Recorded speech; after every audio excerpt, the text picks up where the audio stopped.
Yesterday, Donald Trump ended DEI in the federal government, firing all government DEI staffers, ordering all of the offices to shut down, and putting an end to affirmative action for contractors. Now, it's the best he can do.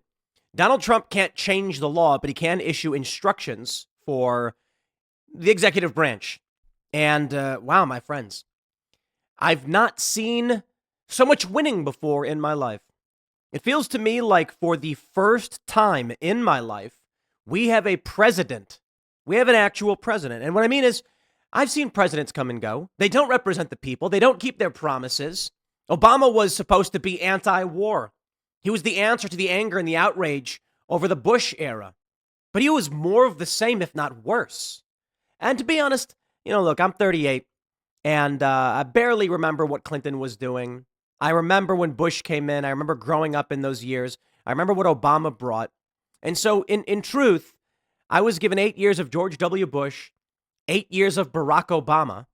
And that's most of my adult life, seeing lies, manipulation, evil, wondering why it was that despite there was a will of the people, desires and demands, the president never adhered to any of it. Then along came Donald Trump, a man of the people, and they said populism was bad. They said he's a demagogue who's just he's a populist rallying the people, and I couldn't quite understand it. Isn't populism meaning that you follow the will of the people, what this country is supposed to be about? Why, my friends, they had said it all, didn't they? They're elitists, which is the inversion of populism. And they argued this. What's wrong with the elite running these things? Well, I'll tell you. You are not the elite. Well, you're not the elite anymore. But elite did not mean the best. It did not mean the brightest. It did not mean the smartest or the most virtuous, the most hardworking. It literally meant those who had grasped power and would refuse to give it up. Until the people got angry and said, I'm going to go ahead and vote for a Donald Trump. Now, admittedly, as you all know, I didn't vote for him the first time around. The second time around, he proved his point. And now what we're seeing is it's the end of wokeness. I mean, maybe in 4 years, the woke strikes back.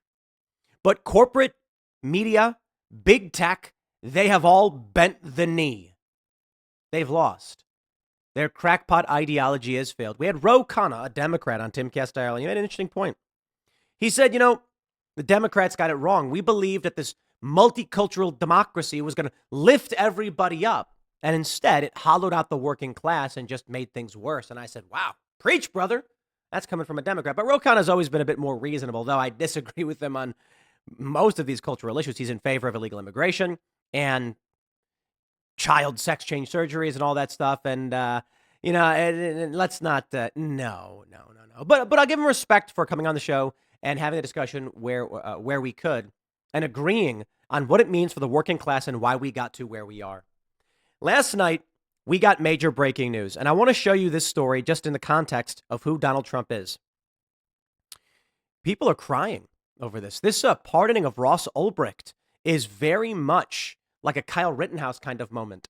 Do you remember the trial of Kyle Rittenhouse? We all knew he was innocent.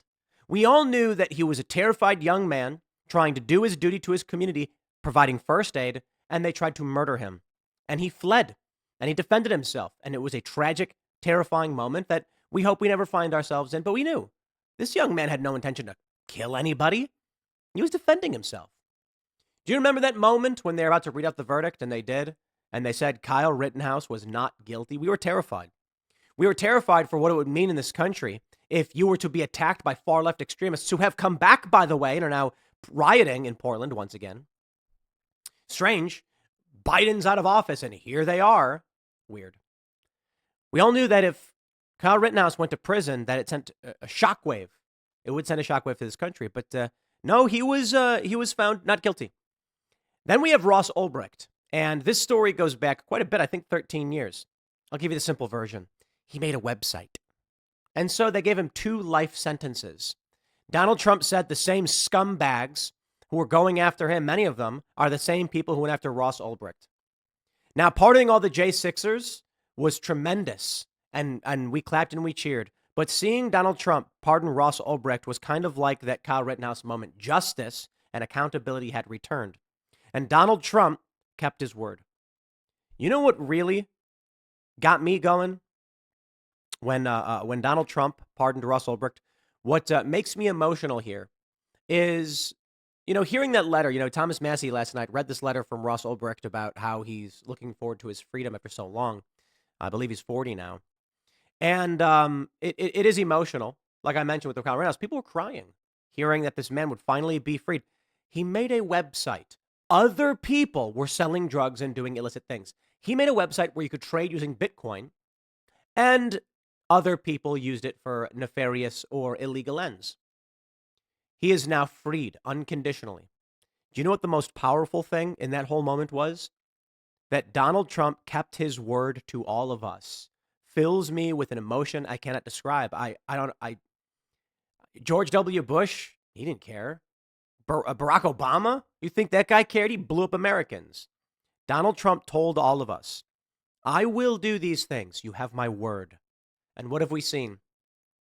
In only a couple of days, Donald Trump has fired off executive actions, memorandums changing policy, realigning this country properly, securing our border, the efforts to begin to do so, I would say. And he didn't have to pardon Ross Ulbricht. Because what does it matter? He already won. He's not going to win again. This is what is so important. Now, Trump ending DEI, ending affirmative action, all these things, they feel good.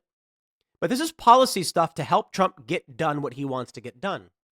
You need to understand right now, Trump, he only had one reason to pardon Ross Ulbricht, and it was to keep his word to those who gave him their support. And that fills me with this powerful emotion. It makes me very emotional. I will say it again, so I hope all of you hear it. For all of those who lie, for all of those who smear and defame this man, he is in office. He is the president. He need only say, I have an agenda, and I'm going to do what I need to do. And there were people who said, do not pardon this man. And Trump said, I gave my word. If you support me, I will support you. I will free Ross Ulbricht. And what does it do for him? Now, admittedly, there is some political risk for Donald Trump in that pardoning. There are prominent, powerful individuals who are angry that Trump would give a pardon to this man. They were lobbying against him in conservative media. But Trump made a promise. He said to those who would support him at the Libertarian Convention, I give you my word. And he kept his word, and that means so much for what the soul of this country needs to be. You know the story of Hachiko the dog? I hope you do. And this is probably one of the most inspirational, most important things to me. Maybe it's because I'm part Japanese, but I take honor very seriously. If you don't watch Star Trek, The Next Generation, or any of them, fine. But I love the writing on the Klingons. They are an honor-based society. Honor matters so much. We are men of our words, because if we do not have our word, what do we have at all? And we've lived for so long in a country where people's words were dirt. The president would say one thing and do the other. He'd dangle keys off to the right and smack you with his left. And Donald Trump said, this country, what makes America great, is you be a man of your word. And they've smeared him. They said, look how many wives he had. I don't care about that stuff. I'd love to go back to a country of more in personal honor or whatever you want to call it. But you mean to tell me that Barack Obama blowing up American citizens was honor? They say that he's married with kids. That's honor. No. By all means, I can talk about family life and what it means to be as honorable as one can be. But honor is Donald Trump taking political heat to pardon but one man, because he promised he would. And that inspires me tremendously. And I hope this message reaches all of the younger generation, what it means to be someone who is valiant. Donald Trump, the least likely candidate one would expect to be displaying chivalry and what it means to be a good person and bringing back that feeling. I know I'm ranting about Ross Ulbricht here because we have this other story, but let's jump into the big move that Donald Trump has made in firing all government DEI staffers and ending affirmative action. The Trump administration took a sledgehammer to progressive diversity, equity, and inclusion initiatives Tuesday night with executive orders designed to root racialist ideology out of the federal government and American institutions at large. President Donald Trump signed an executive order overturning President Lyndon Johnson's 1965 executive order creating race-based hiring requirements for federal contractors. Epic. Paired with that is a memo from the Office of Personnel Management placing all DEI employees on leave and shutting down DEI programs and offices. President Trump campaigned on ending the scourge of DEI from our federal government, returning America to a merit-based society where people are hired based on their skills, not for the color of their skin. This is another win for Americans of all races, religions, and creeds. Promises made, promises kept, said White House Press Secretary Carolyn Leavitt. I'm inspired. I mentioned Hachiko the dog, and many of you may be saying, I don't know what that is. I went off on a tangent. Hachiko, I'll give you the simple version, was owned by a Japanese professor and he would walk with this professor every day to the train station, where the professor would board the train on his way to university, where he would teach people, I believe was it physics or philosophy? I'm not sure. And when he would get back, Hachiko would be there, would come back to the train station to pick him up. He'd get off the train, and he and Hachiko would walk home, and everybody knew Hachiko. One day while at university, the professor had a stroke and died. And Hachiko waited for him. They tried to remove this dog, but no matter what they did, he would break free and return to that train station, and for 10 years, he refused to leave. That is what inspires me. A dog. In Japan, they built a statue for Hachiko because loyalty and honor matters. And that is what really inspires me today. Now, as I mentioned, ending the DEI stuff is amazing. Take a look at this from a CBS. All federal employees in DEI roles have been placed on paid leave. I mean, we want to get them out of there. So I'll take what we can get, but paid leave, they're still getting something, aren't they? By 5 p.m. Wednesday, and those offices and programs are being ordered shut down. Donald Trump does a lot of these things because he agrees with them, because he is who he says he is. Now, you can call him they say he's a liar. Trump's got an ego. Guys, if you don't think so, I got a bridge to sell you. He puts his name in big gold letters on top of buildings. But you know what drives a large function of Trump's ego? That he feels and can prove that he is a man of his word. The idea that Trump is simply some altruistic guy who wants to make everyone's lives better and sacrifice everything, I think is silly. Altruistic. I think Trump is a good person. I think he tries to be the best he can be. But come on, we all have our vices. We all make mistakes. He's not some saint. He's driven by personal endeavors, of course. But he's not some narcissistic, evil man who's simply trying to put his name in big gold letters. He does that, but that's not what it is. Trump wants to be beloved. He wants to do good for the people of this country and the world, and he wants to be recognized for the efforts he's given to the people. A piece of what drives him is his need to be acknowledged and his ego. And this is not a bad thing. They want to say that if you're egotistical, you're a bad person. No, if you're egotistical and shameless and you do things simply for personal benefit to the detriment of others, by all means. But Trump does care about people. Trump cares about these policies and putting an end to them. And Trump cares about being a man of his word. And it's fascinating that I would say this, but there are a lot of these liberals that say, I wouldn't want my kid to grow up to be Donald Trump or be like him. And I can only say, I wish, one day my child may see this. And I want you to know this. Certainly, Trump has his vices and his failings. When we remember people, we remember them for the best that they were. And we remember those who are evil for the evil that they did. We don't sit here and talk about Hitler being good to his dog, or Mussolini making the trains run on time. Those are jokes to point out that these men largely did bad things, and we don't try to emulate the good things they did. We try to condemn the bad, and then those that are good and do good, we recognize that they've done things that were wrong, but we remember the good for what it was. Were they a good person overall? Were they a bad person overall? So, to those of you who in the future may watch a video like this, maybe this one video, I don't know why you'd watch it. Maybe they make you watch it in school or you stumble upon it.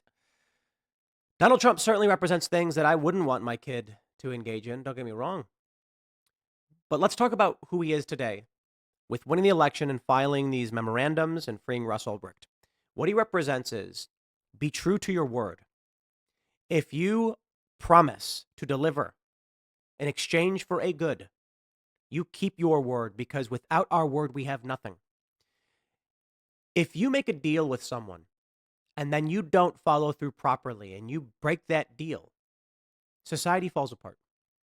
Society is a series of negotiations and cooperation. And if you don't have your word, I mean, imagine this.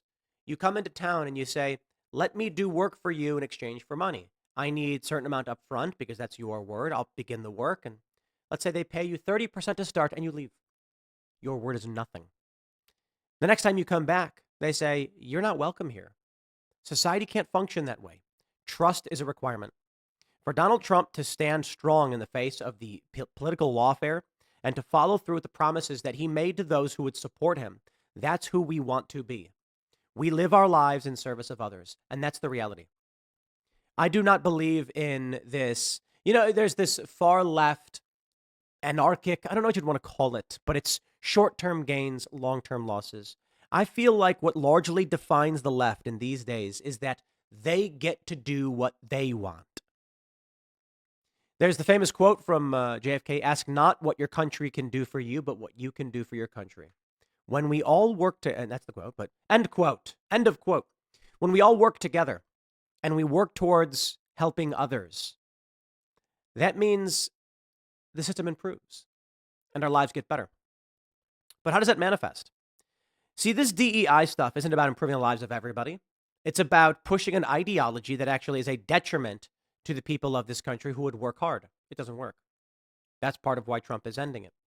He's also renaming the Gulf of Mexico to the Gulf of America. That's silly, but funny, and I don't care. Whatever. I kind of like it, you know what I mean? In a society, if you don't have trust and you are only self-interested, what do you get? We get everything we saw in the years leading up to the moment that we're in now. You get people who throw bricks through windows. You get men going into women's dressing rooms saying, you must recognize me and what I want. Instead of saying, what can I do for you? They're saying, you must do for me. No. I refuse to live in that way, in that place.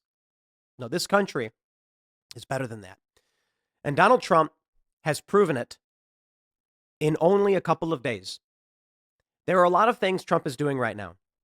Post Millennial says he's ordered shutdown of all DEI offices. Massive, massive, massive. Many of these executive orders Trump doesn't need to do. He can go cut a backroom deal with some big corporations. He can say, let's not sign some of these, executive orders because there's some powerful interest that's going to give me some benefit. No. Trump went in and said, I am doing what I said I am going to do. Why? He needs that. He needs that for himself, and I respect it. Trump has scruples. For me, there is a pain, and I know most of you have this too. It's why we are who we are.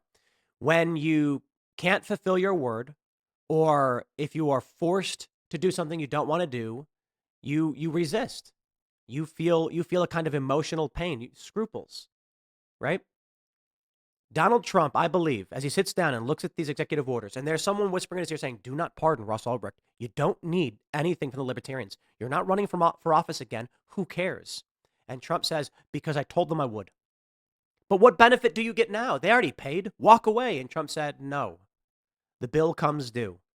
And he pardoned this man. He's ending these agencies. He's securing our border and so much more. The litany of executive orders he is following through with when he could be cutting backroom deals like all of our other presidents did. He could be cutting backroom deals. Instead, he says, I will do what you have asked of me. Incredible. Absolutely incredible. And so it's tremendous, but I find it to be quite silly in a sense that when The Simpsons made the joke They had the episode of The Simpsons so long ago where Lisa is president, Lisa Simpson, and she says, "We inherited quite the budget crunch from President Trump." The funny thing is, Trump inherited the budget crunch from Biden and the Democrats. And in fact, we had the best numbers of our lives during Trump's administration just before the COVID outbreak, which I don't blame Biden or Trump for the COVID pandemic. Certainly, we can criticize their policies, of course, but the pandemic happened. Maybe you want to blame Fauci. But what we see now, I believe, will be a return to sanity, normalcy, and I hope that Trump represents honesty and integrity. Trump, he lies. Of course he does. And it's about stupid things. When he had his first inauguration, it was Spicer. I think it was Spicer who said it was the biggest inauguration seen by everybody, and we were all like, "Come on, dude." Maybe on the internet, if you want to clarify, but not in person. It doesn't need to be. For Obama, it's easy. He's a Democrat in a 90% Democrat jurisdiction. People walk out their front doors and they're at his rally. For Trump, people to fly from all over the country, from rural areas. So I don't hold it against them. But Trump has that ego in him. He certainly does. But I hope the message we take away right now is that you keep your word. That's what we see. That we are a country of merit, not diversity. That it doesn't matter what your skin color is. It matters if you are good at what you do. And that's what I want to see restored to this country, and Trump is doing it. Man, I get emotional seeing a president who keeps his word. I know that for the most part, I've only really had 2, technically 3 with Joe Biden. None of them kept their promises. It's insane. Joe Biden gets it in war. These people are evil. They don't care about the will of the American people. They don't care about the Constitution. And they claim Trump is the one who wants to subvert this country. Spare me your lies. My friends, it is the dawn of a new day in the rebirth of this country. And let's just stay vigilant. Because Trump is not a perfect man. He's doing well. He's doing good. We are going to have to keep up this fight because now the far left is rearing their ugly head. Already in Portland, there are riots, people being physically attacked, a TPUSA event shut down. That's right. It is beginning. So that's going to require all of us to stand with Trump, call him out if he does wrong, and praise him when he does right. And then together, we're going to make America great again. I'm going to wrap it up there, my friends. Smash that like button. Share the show with everyone you know. Become a member over at timcast.com to support our work directly. I got to say this, guys. We had an uncensored Green Room members-only show yesterday with Dominic Tarczynski, member of European Parliament from Poland. You need to hear this one. He's probably one of the best MPs I've talked to. He talks about how Poland has no terror. They secured their borders. They fight back against the terrorists who are trying to invade their country. And it's fascinating. It's fascinating the message he has for what it means to defend yourself from the communists and how the Poles learned a lesson from being invaded by the Germans to being occupied by the Soviets and the lesson they learn and carry with them today. Go to timcast.com, click join us, watch that uncensored. It's good stuff. Thank you all so much for hanging out. More segments to come, and we'll see you all soon.